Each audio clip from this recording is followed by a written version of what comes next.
নাজিৰাত মিছন বসুন্ধৰা 2.0 অধীনত ভূমিপট্টা প্ৰদান ভূমিৰ অধিকাৰ প্ৰদানেৰে খিলঞ্জীয়া জনগোষ্ঠীৰ সবলীকৰণৰ উদ্দেশ্য আগত ৰাখি অসম চৰকাৰে মিছন বসুন্ধৰা 2.0 অধীনত ৰাজ্যৰ ভূমিহীন লোকক ভূমি হস্তগতকৰণৰ লগতে ভূমিপট্টা প্ৰদান কৰি খিলঞ্জীয়া জনগণৰ ভূমিৰ অধিকাৰ নাছিল 2014 চনৰ আগলৈকে ভাৰতৰ প্ৰধানমন্ত্ৰী নৰেন্দ্ৰ মোদীয়ে দেশৰ শাসনভাৰ লোৱাৰ পিছত খিলঞ্জীয়া জনগণক ভূমিৰ অধিকাৰ দিয়াৰ প্ৰয়াস কৰে। ইয়াৰ আগলৈকে দেশৰ লগতে অসমৰ শ্ৰমজীৱী জনগণে শ্ৰমৰ বিনিময়ত অৱসৰী বেলিকা পোৱা ধনৰ চেকখনো সুদখোৰক বিক্ৰী কৰিব লগা হৈছিল। কিন্তু অসমতো এতিয়া মিছন বসুন্ধৰাৰ জৰিয়তে ভূমিৰ অধিকাৰ অৰ্পণ কৰিছে। নাজিৰাৰ মেকিপুৰ চাহ বাগিচা পূজা মণ্ডপ প্ৰাংগণত আয়োজিত মিছন বসুন্ধৰা 2.0 অধীনত ভূমিপট্টা প্ৰদান অনুষ্ঠানত এইদৰে কয় অসম চৰকাৰৰ সাংস্কৃতিক পৰিক্ৰমা উদ্যোগ আৰু বাণিজ্য বিভাগৰ মন্ত্ৰী বিমল বৰাই। নাজিৰা সমষ্টিৰ বিধায়ক তথা বিৰোধী দলপতি দেৱব্ৰত শইকীয়া, ৰাজ্যসভাৰ সাংসদ কামাখ্যা প্ৰসাদ দাসা, জিলা আয়ুক্ত আদিত্য বিক্ৰম যাদৱ আদিকে ধৰি ভালেকেইজন বিশিষ্ট ব্যক্তি আৰু প্ৰশাসনীয় বিষয়াসকলে উপস্থিত থাকে। নাজিৰাত 1126টা পৰিয়ালৰ মাজত ভূমিপট্টা প্ৰদান কৰে। কৈছো যে কি কাৰণে গ'ল তেখেতে স্পষ্ট কৰিব লাগে। কমলাক্ষৰ কথাটো মই আগতেও কৈছো যে তেওঁক মানসিকভাৱে হেঁচা দি থকা হৈছিল, যিটো অতি দুখনীয় কথা। গণতন্ত্ৰত এনেকৈ কাকো হেঁচা দি পেলাই একো কৰিব চাব নালাগে। কাৰণ তেওঁৰ যোৱা পূজাৰ পৰাই তেওঁৰ পৰিয়ালে পূজা খাব পৰা নাছিল। আহি আপোনাৰ গুৱাহাটীত CM ভিজিলেন্সৰ অফিচত দিনে ৰাতিয়ে তেওঁ জেৰাৰ সন্মুখীন হৈছিল। সেই গতিকে তেওঁ হেঁচাৰ সন্মুখীন হৈ গৈছে। আৰু ৰাণাদাৰ কথাটো মই যোৱাকালিয়ে কৈছো যে ৰাণাদাই যদি ব্যক্তিগত কিবা কাৰণত গৈছে আমাক জনাব লাগে। আৰু তেওঁ ইমান দিন কংগ্ৰেছ দলটো কাম কৰিলে, তেওঁ যদি বেয়া পাইছিল তেতিয়াহ'লে কংগ্ৰেছ দলৰ তেওঁ আগতে ঘৰত আহি বহি থাকিব লাগিছিল। তেওঁৰ যোৰহাটৰ পৰা এৰি 9-10 বছৰ তেওঁ উত্তৰ প্ৰদেশত কাম কৰিব গৈছিল। সেই গতিকে ৰাণাদাই কি কথা কি বতৰা সেই কথাখিনি স্পষ্ট কৰিব লাগে, তাৰ বাহিৰে অন্য কথা নাই। প্ৰদ্যুৎ দাৰ লগত যোৱাকালি মই কথা পাতিছো টেলিফোন যোগে। প্ৰদ্যুৎ দাই মোক আশ্বাস দিছে মই দল এৰাৰ কথা ভবা নাই। সেই গতিকে মই মানুহৰ মুখৰ কথা মূল্য দিব লাগে। মই গতিকে প্ৰদ্যুৎ দাৰ কথাটো মই মূল্যহীন বুলি ক'ব নিবিচাৰো। তেখেতে শিক্ষিত মানুহ, অসম চৰকাৰৰ কেবিনেটৰ এজন দক্ষ মন্ত্ৰী আছিল। সেই গতিকে তেখেতে ছাত্ৰাৱস্থাৰ পৰা NSY কৰিছিল, যি সময়ত অন্য কিছুমানে সদৌ অসম ছাত্ৰ সন্থা কৰিছিল, যি সময়ত তাৰপিছত কংগ্ৰেছলৈ আহিছে। প্ৰদ্যুৎ বৰদলৈ ডাঙৰীয়াই ভাৰতীয় জাতীয় ছাত্ৰ ইউনিয়ন অৰ্থাৎ কংগ্ৰেছৰ ছাত্ৰ সংগঠন কৰি অহা। সেই গতিকে তেখেতৰ ওপৰত মোৰ আস্থা আছে। আৰু আজি এতিয়া কিবা তেনেকুৱাতো কথা নাই, দৰা কইনা কথা পাতি থাকিব বুলি তেখেতে কিয় কৈছে মই নাজানো। কিন্তু মই ভাবো যে আজি দুদিনমান আগত বাতৰি কাকতৰ শিৰোনামা চাবচোন আপোনালোকে, যে বিৰোধী ঐক্য মজবুত হৈ আহিছে বুলি কৈছে। এই মজবুত হৈ আহিলে কিছুমান মানুহে শংকিত হয়। সেই গতিকে তেখেতে বোধ কৰো আমাৰ মজবুতিটো ভাঙিবলৈ এতিয়া অপচেষ্টা চলাব, কুটকৌশল কৰিব। সেই গতিকে তেখেতে এনেকুৱা কথা কৈছে। তেখেতে চাগে কিবা জৰা ফুকা মন্ত্ৰতন্ত্ৰ ৰাখিম বুলি ক'লে নে সেইদিনাখন মই সুধোতে। গতিকে কিবা কৰি পেলাই চাগে তাবিজ চাবিজ পিন্ধাবলৈ চাব নেকি কাৰোবাক, যে তহঁতি বিয়া নহবি বুলি। হ'ব পাৰে, সেইটো হ'ব পাৰে দেই। কি বুলি আছে মই চক মোৰ কাৰো লগত বেয়া নাই।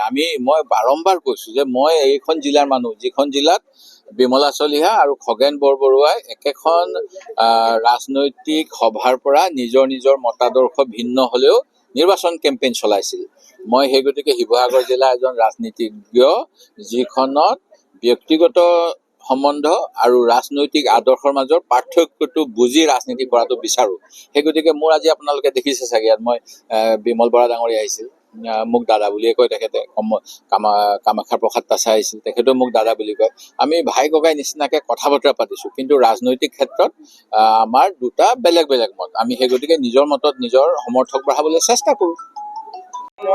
এই মাটিৰ অধিকাৰ প্ৰদান কৰা হৈছে আৰু আমাৰ আজি নাজিৰা সমষ্টিটোৰ 1126টা পৰিয়ালক মিছন বসুন্ধৰা 2ৰ জৰিয়তে ভূমিৰ অধিকাৰ আমি প্ৰদান কৰিবৰ কাৰণে আমি সক্ষম হৈছো।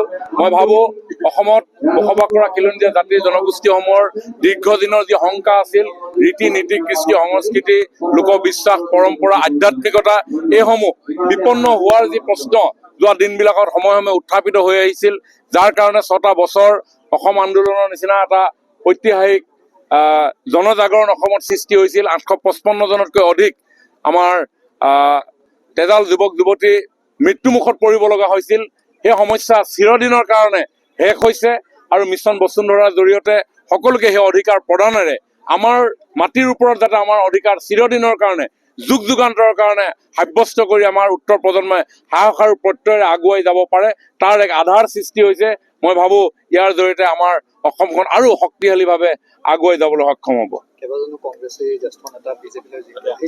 প্ৰধানমন্ত্ৰী নৰেন্দ্ৰ মোদী ডাঙৰীয়াই বিকশিত ভাৰতৰ স্বপ্ন দেখিছে। 2047 চনৰ ভিতৰত বিকশিত ভাৰত সমগ্ৰ বিশ্বৰ ভিতৰত এটা শক্তিশালী এখন দেশৰ পৰিচয় হিচাপে আমাক আগুৱাই লৈ যোৱাৰ বিভিন্ন ধৰণৰ পদক্ষেপ গ্ৰহণ কৰিছে।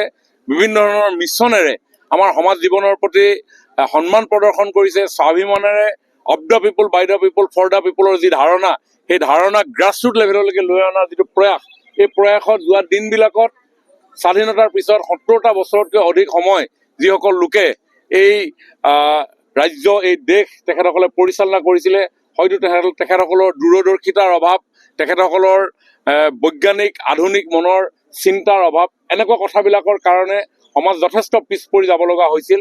কিন্তু এতিয়া প্ৰধানমন্ত্ৰী ডাঙৰীয়াই নতুন নতুন চিন্তা জনসাধাৰণৰ আগত আগবঢ়াইছে।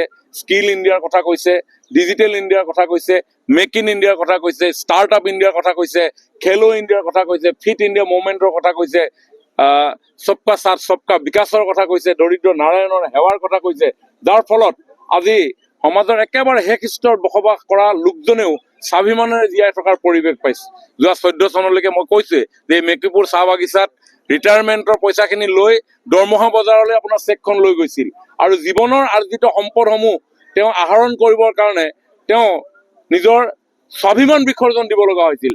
কিন্তু মোদী ডাঙৰীয়াৰ যি ডিজিটেল ইণ্ডিয়া, যি স্বপ্ন প্ৰত্যেকৰে একোটা বেংকৰ একাউণ্টৰ গৰাকী হোৱাৰ যি সৌভাগ্যৰ পথ মুকলি কৰি দিলে, আজি আৰু কোনো চাহ শ্ৰমিক সেই চেক লৈ বজাৰলৈ নাযায়, তেওঁলোক বেংকলৈ যায়, ডিজিটেল ইণ্ডিয়াৰ লগত কথা পাতে আৰু 100% তেওঁৰ উপাৰ্জনৰ ধন ঘৰলৈ লৈ আনে। ঠিক তেনেধৰণে স্বচ্ছ ভাৰতৰ জৰিয়তে কোটি কোটি মহিলাক ৰাতি সময়তে তেওঁলোকে প্ৰাতকৃত্য কৰিবৰ কাৰণে বাহিৰলৈ যাব লগা হৈছিল। এতিয়া আৰু তেনেকুৱা ধৰণৰ পৰিৱেশ নাই। স্বাস্থ্যৰ পৰা আৰম্ভ কৰি মেটাৰনেল মৰ্টেলিটি ৰেটৰ পৰা আৰম্ভ কৰি ইনফেণ্ট মৰ্টেলিটি ৰেটৰ ক্ষেত্ৰতো আমাৰ চৰকাৰে গুৰুত্বপূৰ্ণ সিদ্ধান্ত গ্ৰহণ কৰিছে, কাম কৰিছে। চাহ বাগিচা অঞ্চলত স্বচ্ছতাৰ বাতাবৰণ সৃষ্টি হৈছে। বাগিচা অঞ্চলসমূহত পথসমূহ বিভিন্ন ধৰণে উন্নীত কৰাৰ ফলত তাতে কণমানি বাচ্চা যি স্বাস্থ্য, সেই স্বাস্থ্য উন্নীত হৈছে। মাতৃ গৰ্ভৰ ভ্ৰূণৰ লালন পালনৰ কথাও ভবা গৈছে। মডেল অংগনবাদী চেণ্টাৰৰ পৰা আৰম্ভ কৰি পুষ্টিকৰ খাদ্য ইত্যাদি ইত্যাদি বিভিন্ন ধৰণৰ এনে বহু কথা আছে।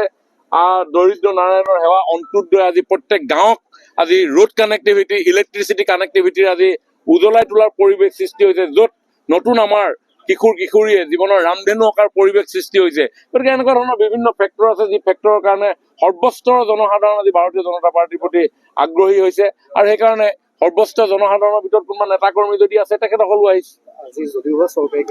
শিৱসাগৰৰ পৰা ফাৰহান লস্কৰৰ ৰিপৰ্ট, টকচক 24 ইণ্ডিয়া।